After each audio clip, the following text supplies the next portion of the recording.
Yeah, ask your question. So can you repeat the part where you're saying that we should add probability amplitudes and probability amplitude squares and two different cases? Like, Okay.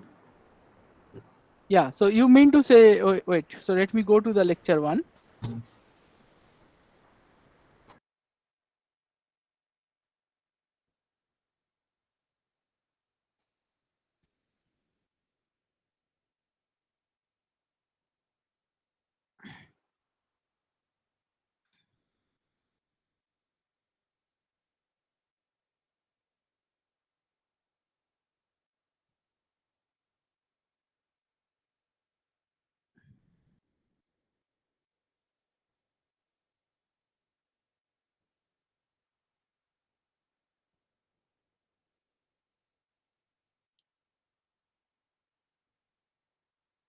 Yeah. Can you see the screen?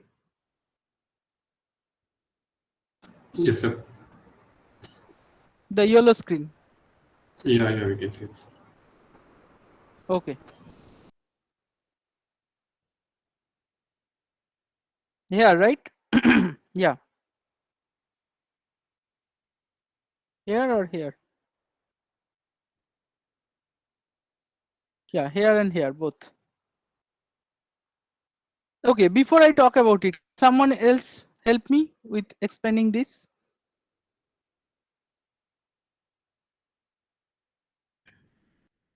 Any volunteer? Uh, so you add probabilities when you already know what slits have been taken, that is, you have observed it, and you add Mhm. probability amplitudes when you don't know what slits have been taken because you haven't observed, you haven't made a measurement. Okay. I win. Is that satisfactory, or that Yeah, is it's fine. Like, so when what we you say that knew we already, add, or you wanted to know more? no, Yeah. so when we say that we are adding probability amplitude, this is just like indifference. Like we are doing a vector sum of two wave amplitudes. Is that the same idea? Yes. Yeah. Yeah. So the idea is, as you have seen in the double slit experiment, that it is not just about probability, because probability is not cannot give you the interference. So you need something which is like a wave equation, this h1 e to the power I omega t, that object. So that object we dubbed it as probability amplitude. So we realize that there is an object called probability amplitude, which acts like a vector, which means it has its interference term and all those things, this angle and all that. So the probability amplitude is in this case is that, and you must use probability amplitude in the context when you have not observed. Okay. So in this experiment, in this particular picture in the screen, the experiment is the electron starts at s and arrives at x, and that is the only two things you can say with certainty. What happened in between, you don't know, you didn't observe. So that's why you are tagging your event as s to x, which is this angular bracket s to angular bracket x, and you are calling it the probability amplitude of that. So this object is not a simple scalar. That's what we realized earlier.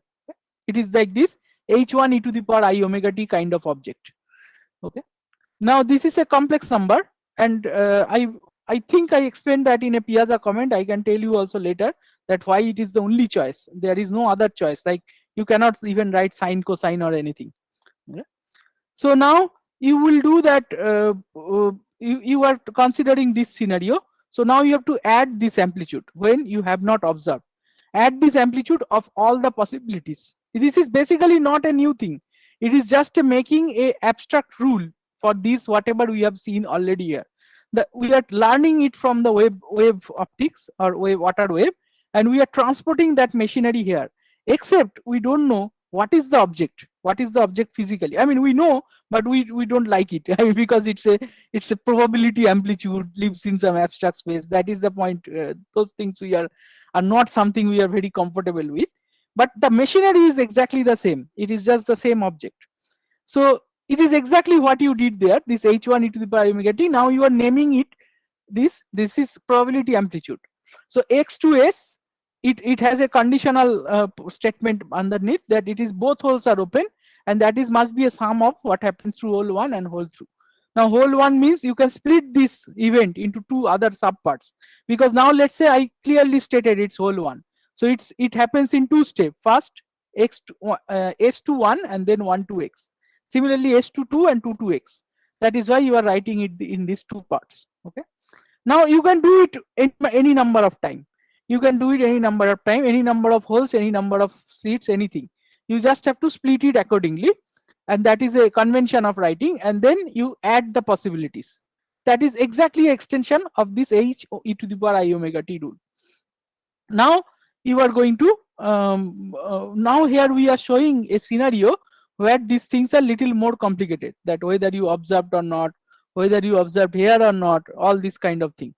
So here let's say there is only one, you are adding a possibility that the object is detected or not. So the object has started here and reached here. Now there are many things happening in between. It either comes through 1 or 2. Now one possibility is goes through 1 and detected at detector 1 d1, and it goes through 1 and detected at detector 2, and all that, all this possibility. Now we are basically, this just one rule. The rule is when not observed, you add amplitude. So we are giving these two types of broad possibilities. One is s to 1 1 to x, x to 2 2 to x. Okay. Now if you turn on a light, then an additional event happens, that while going from 1 to let's say we are only concerned about detector 1, we are not talking about detector 2. So the probability that detector 1 sees it is a. So you can also write it in terms of the angular bracket. You can call it some 1 to detector 1 and or something like that. But it's not easy to be consistent with that angular bracket. That's why I'm writing it just as an amplitude of, or not, this is not an amplitude, this is a probability. Okay. So now you are writing it as s to 1. Am I right in saying that? No, this is also an amplitude. Yeah, correct. So the s to 1, then an amplitude, then 1 to x. And similarly, the fact that it went to whole 2 and detected at 1, then it is also s to 2, then b, that the scattered light from 2 came to 1, and then 2 to x. So b phi 2. So the fact that now the observation is true is like that electron started at s, and there is a photon from the light. This is the starting. So now anything you do attempt to observation, that is also a part of the description. You cannot make a so this is a one thing to notice here. In classical mechanics, the observer is not a part of your dynamics. Here the observer and the process of observation, anything is part of the dynamics. So now your description completely changed. You cannot write electron from s anymore, because it is all not only electron from s but also a photon from L. And the outcome is not just a photon and electron at x, it's also electron and x and photon at d1. So the event completely changes, and when the event changes, everything, the description, everything completely changes. Now this thing can happen in two ways, which is a phi 1 plus b phi 2, and the later also can happen in two ways, a phi 1 and b phi 2. Now you add the amplitude of these two, that when you say what is the probability that electron starts from s, reaches at x, and there is a light coming at 1 d1. So then you are adding the first two probabilities and squaring it. And similarly, if you want to know this later, you do the later. And if you again say it is just like a rule of adding probability.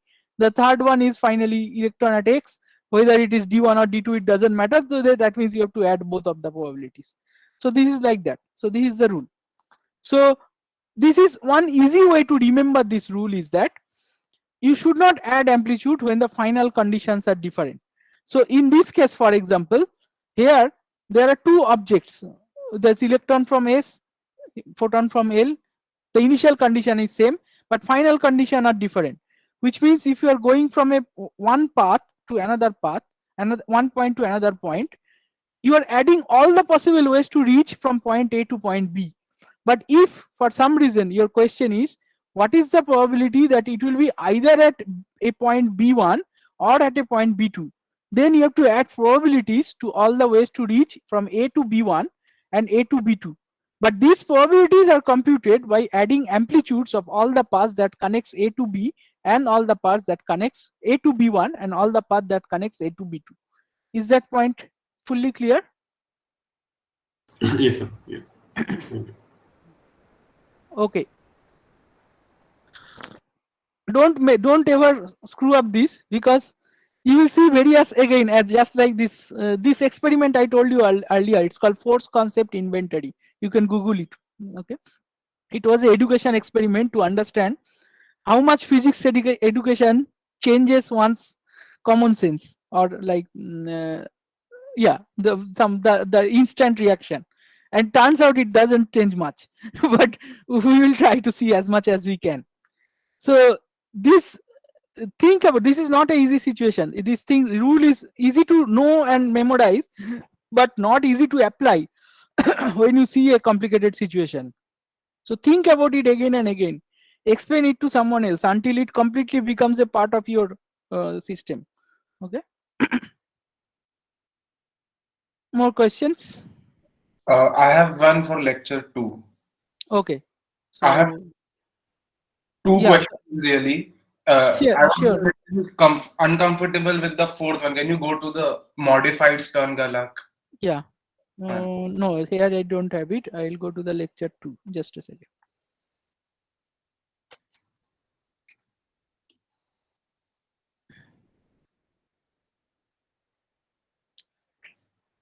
So by the way, I'll do another survey to ask this question, but let me ask you informally, because it's important to know at this stage.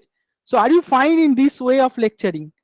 Because the whole class is just discussion and the lecture is pre-recorded. So is it working for you, or you want a traditional lecture? So if you want to say, you can say it or write in Piazza, or I will just do a survey. But it's important for me to know, because you cannot get wrong at this phase of the course, because everything will be built on that. Okay. If it is working for you or not working for you, you have to tell me. Fourth. Yeah, I know. Fourth is the most complicated. Good. Yeah, tell me. Okay, so I have 2 questions. First one, in the upper scenario, Hmm.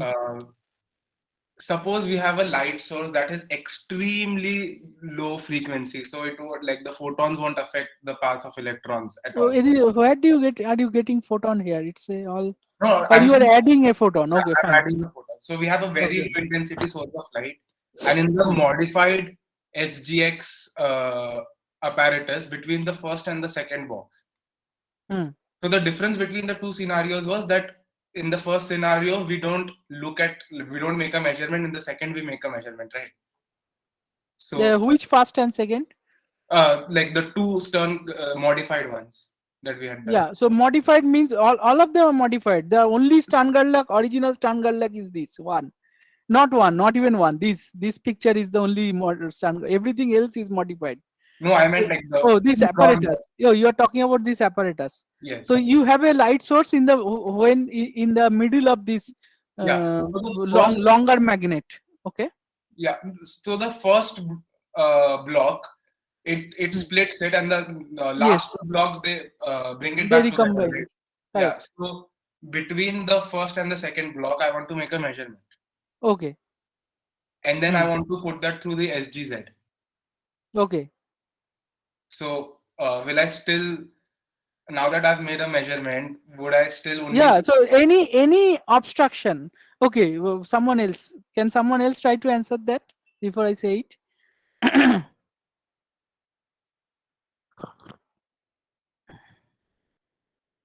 Any comment?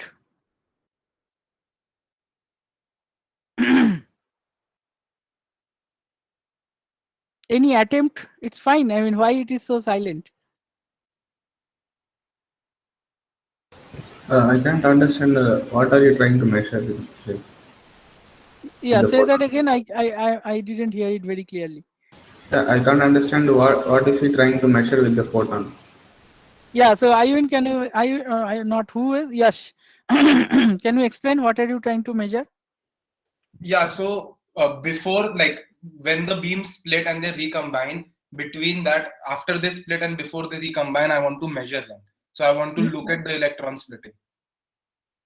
Yeah, what do you want to measure? That whether the electron is splitted or not, or Yeah, exactly. which way it went and which path it is Exactly. taking, right? Yeah, is it going plus Yeah. that direction or minus that direction? I want to Okay, then Pranav was saying something, right? Is it clear? So what do you think will happen? Yeah, if we had measured that, it would have collapsed the wave property. So, Yeah, right. So any attempt to know which path it take, you will get one of the path, right? At a time, one path, which means you will get either x or minus x. So again, you have to add probabilities, not probability amplitudes. So we will. So if we then pass the collimated, like the combined beam again through SGZ, Hmm. we will get both plus and minus because Yeah. it has forgotten about the previous. Yes. Okay, and in the second, just below the figure, the figure just below it, we pass it through SGX and then we pass both the beam through SGZ, right? Yes. So, see, we do the same thing, but we do like we are looking at the beams after they pass through SGX, right? I don't Yes. want to look at them. I just want to pass them directly through SGZ. Yeah. So the thing is that if you see these two pictures, one is the modified SGX, another is the simple SGX. So this scenario will exactly act according to what did you say? So if I make an observation in the middle of the modified SGX, then it will be exactly like the scenario below, which means you will get half of the time plus x, half of the time minus x, but it is like feeding those after knowing, which means it is like adding probability, feeding them to the SGX, and you will get this output. Okay. Now, what is the other question? Later question you asked, I missed that. A later question in the below scenario, I want to not look at the like after it passes through SGX. We make a measurement. We look at whether it goes in the plus x or minus x direction. Yeah. So I don't. So I No, don't whether you look it or not, that is, so looking is a very I don't want to observe it. I just yeah, want to looking and observing is a very tricky word here. But That the is fact what that now it is now what is going inside SGX. So this is actually a good question, very good question. So what is going inside SGX in the two scenario are different. Why? Because one is a mixture of plus x and minus x, a probabilistic statistical classical mixture. Okay, if you have splitted them physically and then fed them, but if you have not caused a splitting, okay, then what is going inside is a coherent mixture. The word is coherent, but the actual meaning is it's a probability amplitude. It's not a statistical mixture or a probability sum mixture, but a probability amplitude mixture.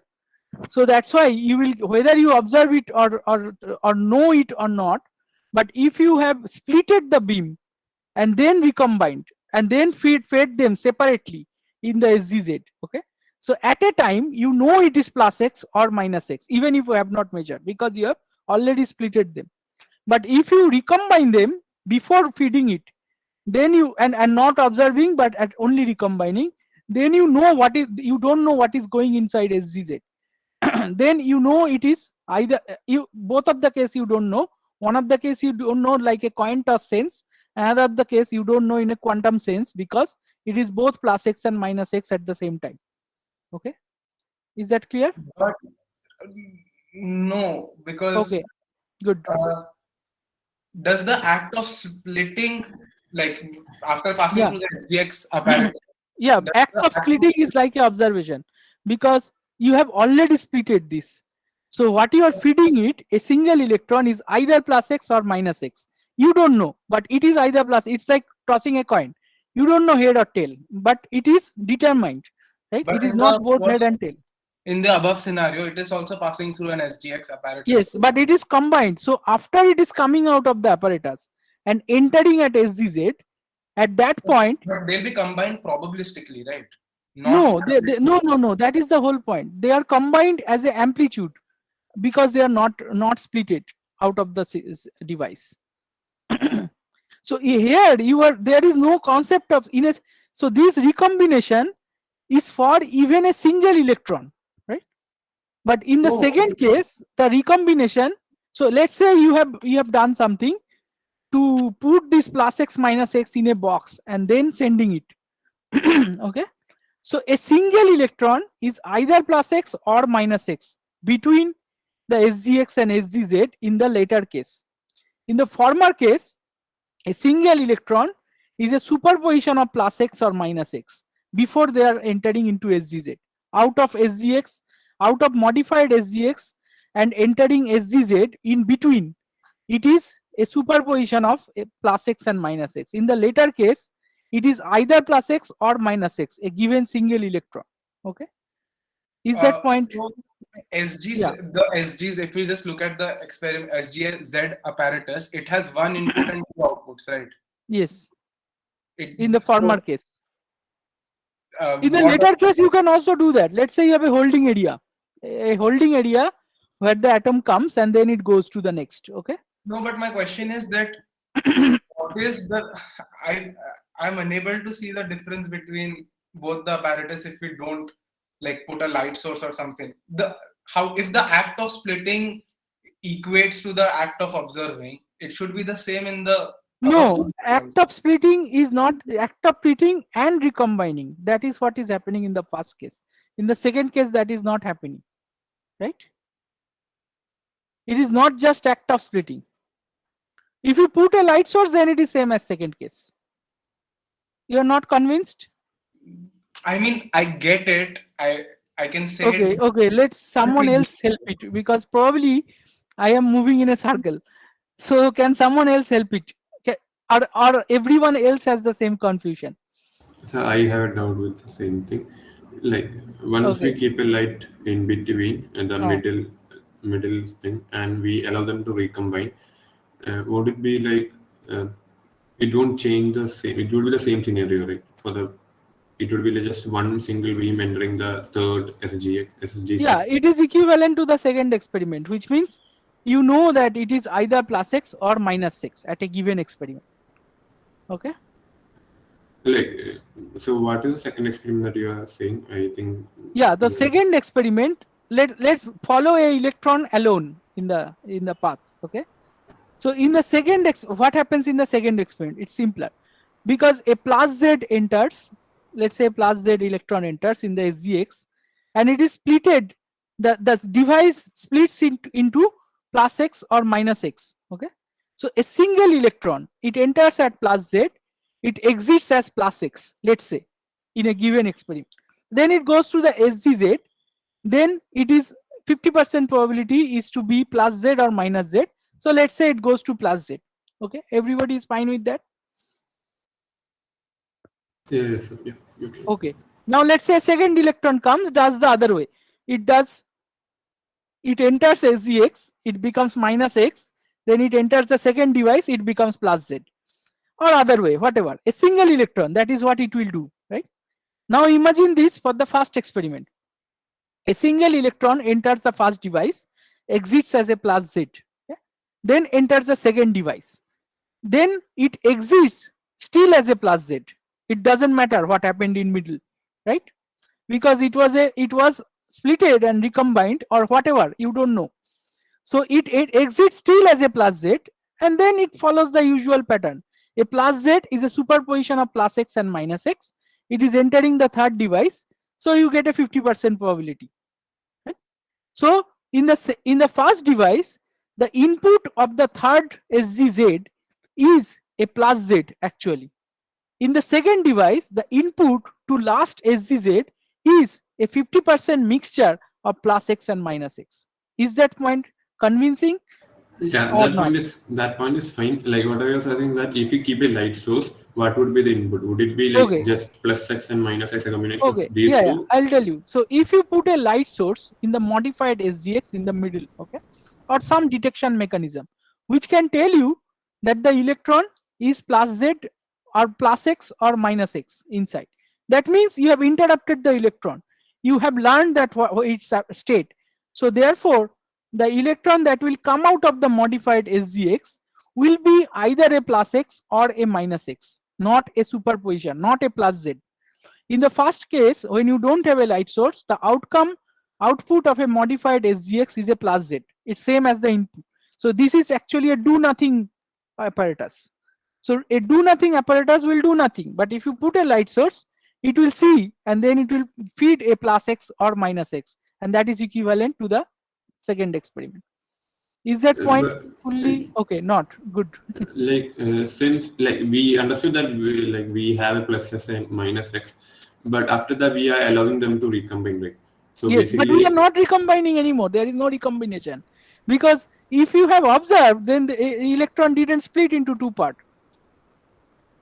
Okay, if you did not observe, then it is plus x and minus x at the same time, and then it recombines. But if you have observed, then it is no longer plus x and minus x at the same time. It is just plus x or just minus x, right?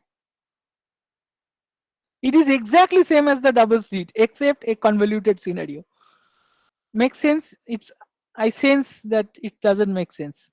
Sir, can you define observation? Oh, good. Observation means when you know the state of something. So my knowledge doesn't. Yes. If I like.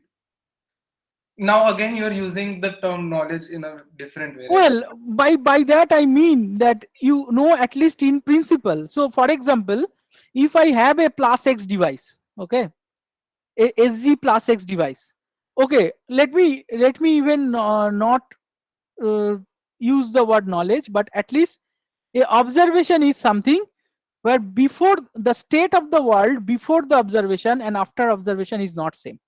Now whether it is your knowledge or something, that's a different thing. Now that means, let's consider this scenario of a sending a a random beam through a SG plus x device. Now after you have done that, after you have passed it through a single SG plus x device, the state of the electron will be plus x, whether you observed it or not, no doubt, right? So the state of the world before the measurement or before the event and after the event is not, there is a difference between them. But from that point of view, now if you analyze the modified SGX, the state of the world before the beam, by world I means at least in this experiment, the state of the beam before the device and after the device is not different. They are exactly the same, because it was plus z before, it is plus z after. So that implies you didn't make any observation and nothing part of that system. Okay, make sense? Yeah, it will take some time to digest. Yeah, I know. So don't let me walk away with the explanation by intimidation. So keep pushing. Okay, don't hesitate to keep pushing until you are satisfied. Okay, don't say yeah, it must be true if he's saying it that many times. It's not like that. You have to get it in your head. sir, one more. Yeah, Okay. you can go. Sir, is it like if the particle is if the quantum mechanical state is disturbed, then we can say it is measured. Can we say like that? So I am saying it in a more broad sense. What counts as an observation or what counts as a disturbance or whatever you call it is that the state of the world. By what I use the word world because it means everything, not just system, observer, detector, everything. You can ask all kind of question in the former case. Let's say the detector have detected but you have not seen, or whether detector detected and you have seen, and all those kind of factors you can bring in. The point is the state of the world, which means system, detector, you, everything, whether that changed or not before and after. If that changed, that means you have made an observation. Okay? That's the most clarified description of an observation I can give you. So let's say something happened, you don't know, there is nobody knows or anything have not changed after. Like for example, a weak measurement, a very weak and dim light was turned on such that nobody knew what happened. Then it didn't change the state of the system or the world or anything. Then whether you observed or not or anything, that doesn't matter. So there is a problem which you will encounter frequently that I want to warn you about, that the English language is a transactional language. English or any language in the world is a transaction. It is made for purpose of business and daily transaction, not for this kind of abstract thing. So you will often find a conflict between when you use a word in a traditional sense, observation, state, and in the context of quantum mechanics, you will find it troubles you. It doesn't correspond because the language was not developed for this problem, for this kind of peculiar things. The language was developed for a classical brain. So you will often run into trouble. And for example, the word state, whatever it pictures, it brings you in your mind, it's completely misrepresented. There is nothing called a so-called state. I will discuss that later. Although I keep using the word state, state, state, but because there is no better word, there is no better alternative. Okay, Iwin, you were saying something. So in the case we are not observing using a light, when they recombine, it would be most like the amplitude would be like probability amplitude would be getting added up. This is the sum of probability. Sorry, say that again. Like when we say that after the second, after they get splitted and they get recombined in the third one, is the probability amplitudes that get added up, or Yes, is the yes. So that is and- again the same point. If you have not, if there are multiple possibilities and you don't know which one of them happen, or you have not made any attempt, and by don't know I mean in the same sense of observation I have told you earlier, then you have to add amplitudes. And you will see in the mathematical formulation later in this lecture, which I hope you have seen if you have gone through it, that we are adding amplitude in that case. It's a plus x minus x addition, not a probability addition. But in the later case, it's a mixture, a statistical mixture. So that's why you will add probabilities. This is a difficult part, I know, and it's good that we are discussing it. But I hope also it's very clear. If it is not clear now, it will keep bugging you all the time. So make sure it is clear. You are completely So, clear about it. Yeah. yeah, so I had one doubt. Like you said in somewhere in lecture 2 that there is a scenario of tossing a dice and there are three possible scenarios and like you get head or tail and there are various factors that can actually determine what the output could be and you call it a random event or chaotic event. Then is it am I thinking correct that if in Stern Okay, Gerlach sorry to interrupt you. Someone just knocking at my door. Just give me a minute. okay.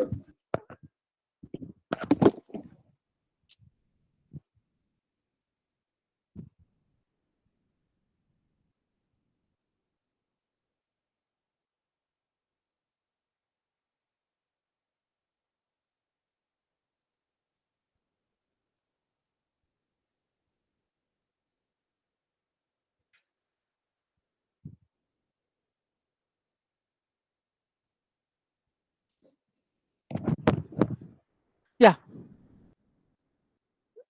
Can you hear me? Yeah. Yeah. So tell me, you said first that in a classical coin toss, there is this probability thing, and then what is the context here? Yeah. So consider this. I was thinking this in the same way. Like, is it possible for the Stern Gerlach? Is it possible to say?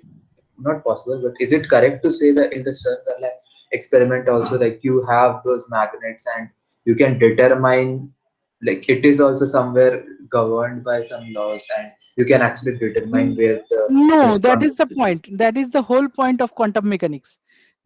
Well, you can in principle say, okay, so that there comes the interpretation. So someone can say there is an underlying classical mechanics. That's what I discussed in lecture 3 actually. There is some underlying classical principle. So there is this interpretation called hidden variable theory, that some hidden quantity which you don't know, something like that. But there is no way to know that. That is what you will learn in the third lecture. That domain is unfalsifiable. You can speculate, but there is no way to know. So what is the best we know? This is not because of your lack of detailed knowledge about the system, which is the case for coin toss experiment or something else. It's an intrinsic property of the system. It's a single particle. What is there to not know? You know everything.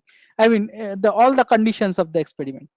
But here, and there are only two possible outcomes. It is not like there are infinitely many variables. So for example, when you are detecting a position, there are many places it can go, but in spin there are only two possibilities. So that is why this is not a same kind of thing. Okay? There is no underlying, at least there could be, but at least we don't know. There is no way to falsify either that. But that is true for example, if you on a funny note, so gambling is always a zero sum game, right? All this um, or even stock market is usually a random zero sum game. So there are some farms, like some farms who are very good at this game, right?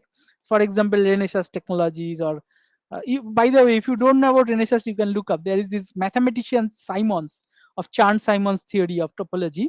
He opened a hedge fund who plays in stock market and makes money. So they invented algorithms and do a lot of research where the probability of losing is very low. So that means if you have somehow a very good algorithm or very good uh, way to calculate things or dynamics, you can be ahead of the probability in principle. Which means if you have a perfectly you design a robot who tosses a coin with exactly deterministic precision, and it tosses a coin and gets head, and then it doesn't make any mistake, doesn't even deviate an iota from that, then you will keep getting head. Okay, in principle that is possible, in practice it is difficult. So that is, some hedge fund can beat the odds and becomes ahead in the, like, make more money in a gambling scenario.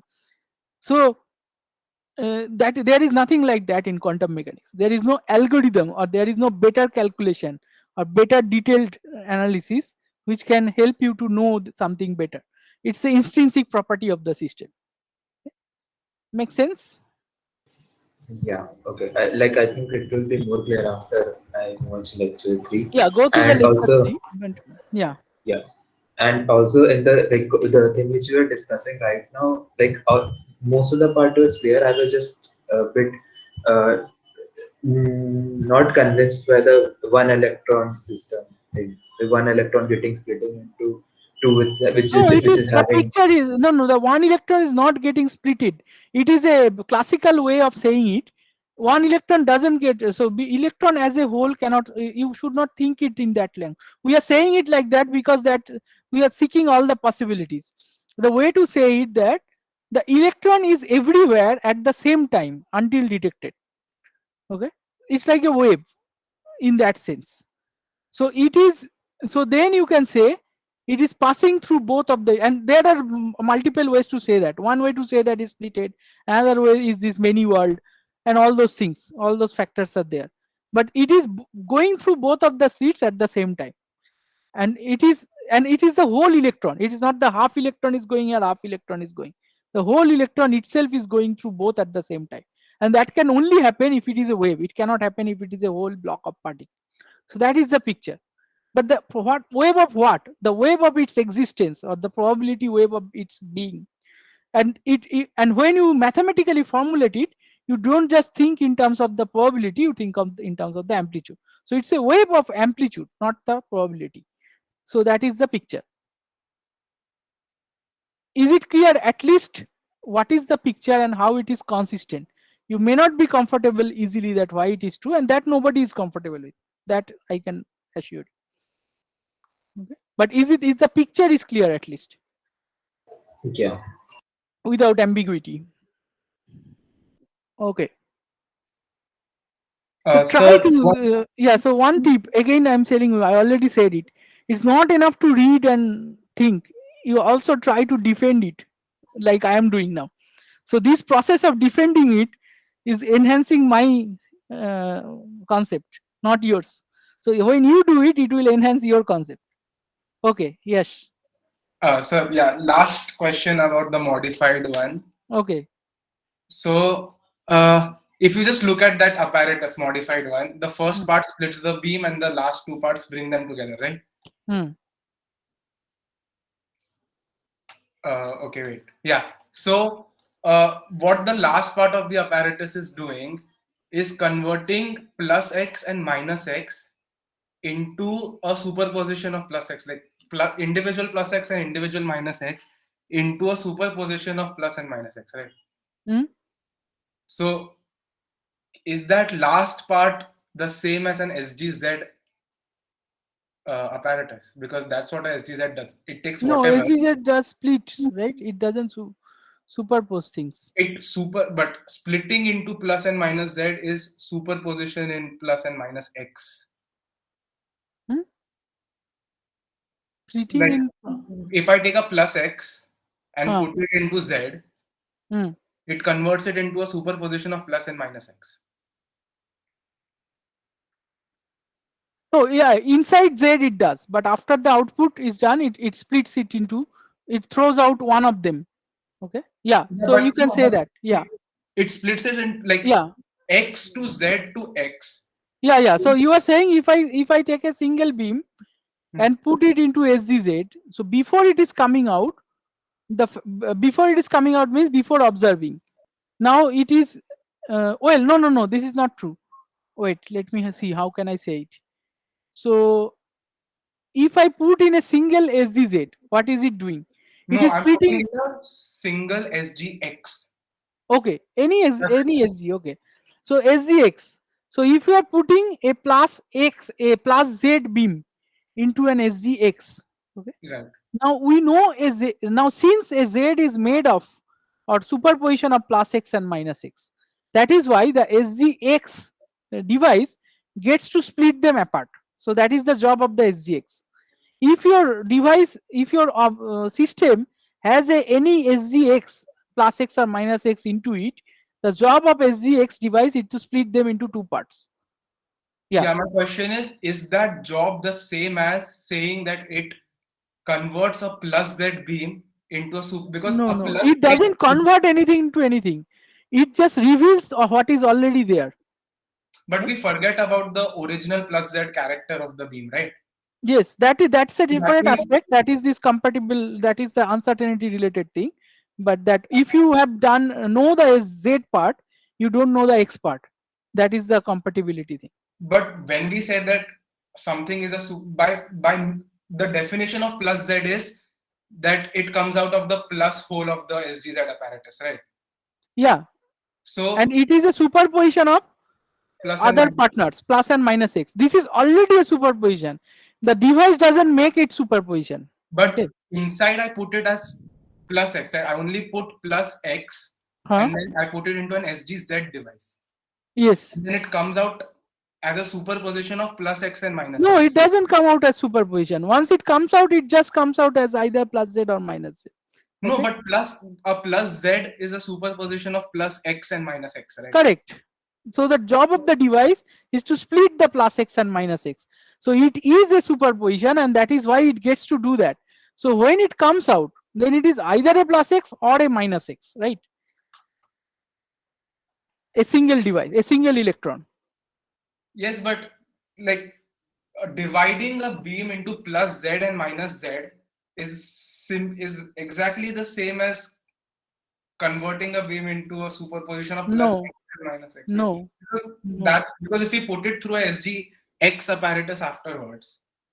Which one? This SGZ outcome, No, first I the take final a- outcome of the modified device? No, first I take a plus X beam. Yes. Okay. I put it in a SGZ apparatus. Yes. And then I take the I take the plus Z beam of that and put it in an SGX apparatus, like we've done before, like I Yeah. think 1 or 2 or something.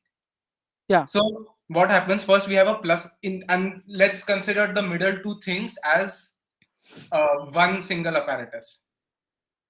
Middle two things. Why there are that middle is two? one apparatus. Suppose like we consider it like we put it in the black box. Or Okay, something. the X and Z together, you are saying it's one apparatus. Yes, a one. So what Okay. what that apparatus is doing is taking a plus X Hmm. and converting it into plus X and minus X. Correct. A mixture of plus X and minus X, because This is a single particle, yeah, for a single electron, it's either plus X or minus X, right? Yeah, so it's taking a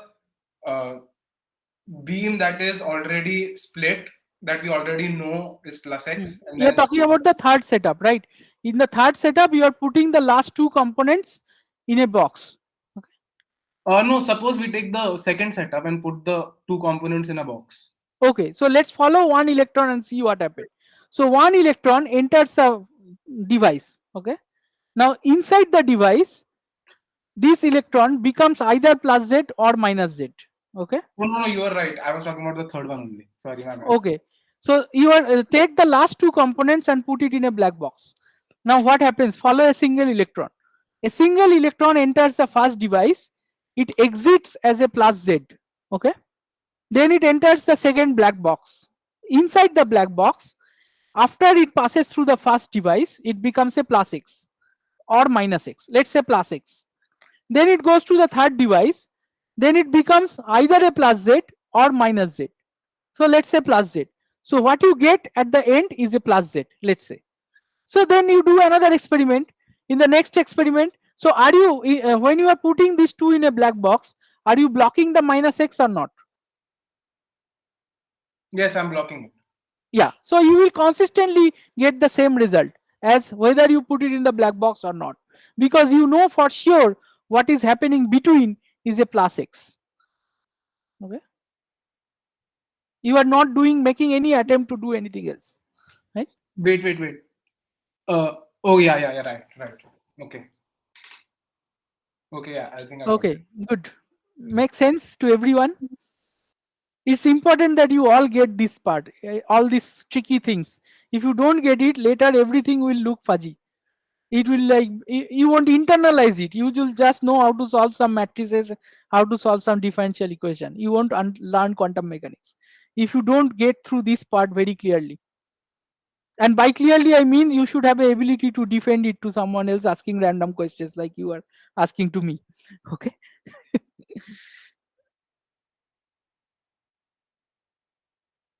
Okay.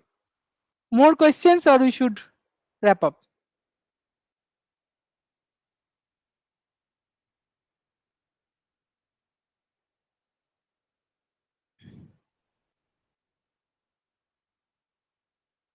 Okay. If not, let's close. See you tomorrow.